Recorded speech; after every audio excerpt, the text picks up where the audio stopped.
nuus vanaand. 12 mense is dood na 'n skietery in die weste van Pretoria. En skoolverlaters hang uit by die Plet Ridge vir hul matriekvakansie.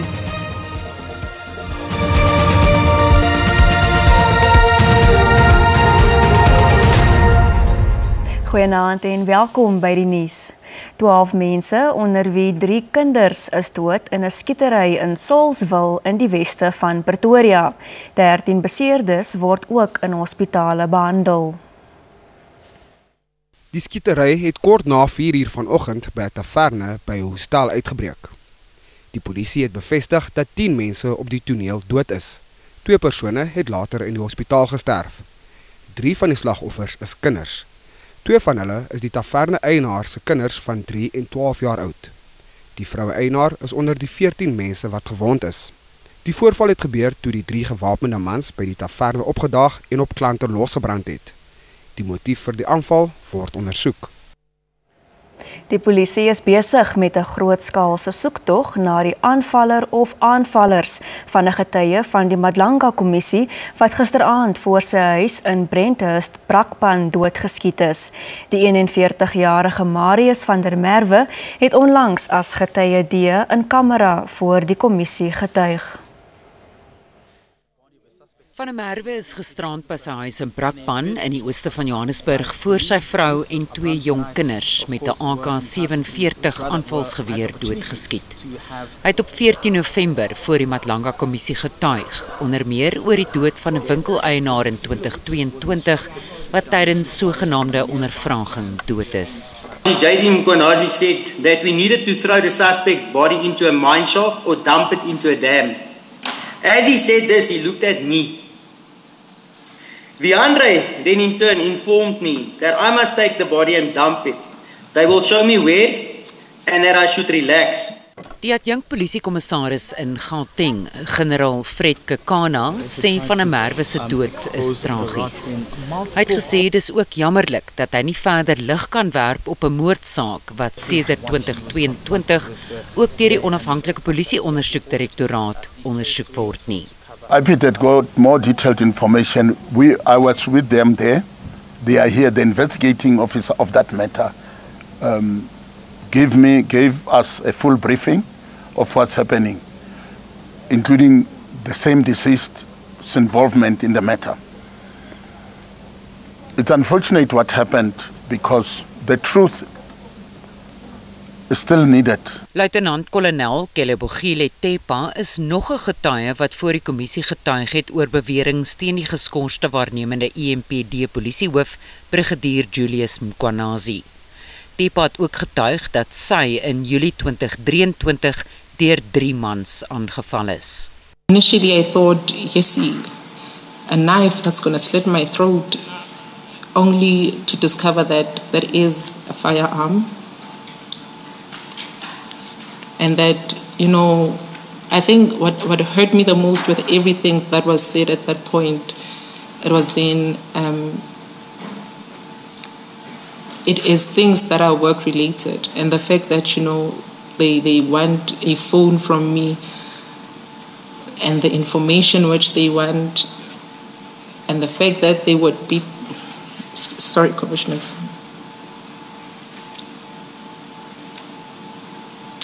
I was hit on the head with a firearm.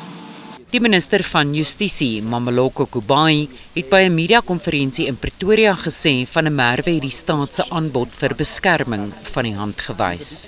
He didn't think that he needed it, and because he runs his own security company.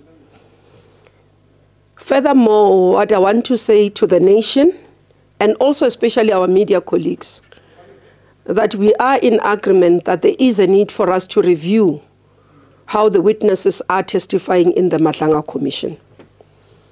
Following this incident, and also ensuring that the work is not compromised going forward. Geen motief vir die moord is al bevestig nie. Die nasionale polisiekommissaris, generaal Fani Masemola, het vandag met die voorsitter van die Madlanga Kommissie, regter Mbuyisile Madlanga, ontmoet om die veiligheid van getuies te bespreek. In ander sportnuus is die Bulls tans in 'n kampioenebeker stryd gewikkel met die Franse klub Bordeaux op Loftus Versveld in Pretoria. Die tuisspan was rustyd 33-22 voor. En by die Nedbank golfuitdaag toernooi by Sun City is die Noorweer Christopher Raitan op koers om sy tweede oorwinning in die DP wêreldreeks te behaal. Raitan was 8 houe voor sy naaste teenstander op 19 onder baansyfer voor die derde ronde weens donderweer kort geknip is. Die Pletridge op die tuinroete vier vanjaar 25 jaar van musiek, herinneringe en matriekvryheid. Duisende matrieks het op Plettenberg Baai toegesak, wat die plaaslike ekonomie 'n groot hupstoot gee vir die feestyd. Son, see en 'n eerste voorsmaakie van onafhanklikheid. Vir baie van hierdie matrieks is Ridge die perfekte blaaskans voordat hulle volgende jaar verdere studies begin. Ons is baie gelukkig eintlik met die res van die weer en ja, het is lekker om 'n bietjie jou eie ding te doen en bietjie op jou eie te wees en ja. Iets nie, maar dit is lekker om vir die eerste keer bietjie met jou vriende self weg te gaan en te beheer wat doen jy, waar gaan jy? Ja, en die kuiers is ook lekker hier. Ja. Van nou spreek af ons almal ja, ons geniet die plek hier, tyd hier by Ridge baie. Die organiseerders doen baie goed. No complaints at all. Safety is very good here. Yeah, we've had a jolt the last few days. En dit gaan nie net oor partytjie hou nie. 'n Span vrywilligers is ook daar om matrieks te help, om die emosies van skoolverlaters en die oorgang na volwassenheid te trotseer. Ek was ook hier gewees in matriek en ek weet hoe dit kan wees as jou pelle verdwyn en 2 die oggend. So ons is maar hier om baie mense te help, 'n bietjie liefde te gee en seker te maak dat almal okay is. Organiseerders sê vanjaar se groep stel 'n hoë standaard. Hulle is respekvol, verantwoordelik en verrassend gesondheidsbewus. I get a lot of parents phoning me and it's like, is it chaos, is it debauchery? I was like, you don't actually understand. These kids are amazing. Our alcohol sales over the years, believe it or not, actually has been going down. These kids are so health conscious. I mean, one of the activations we did was like yoga sunrise in the morning. 25 jaar later en Pletridge bly steeds die plek waar herinneringe geskep word en waar die volgende hoofstuk begin.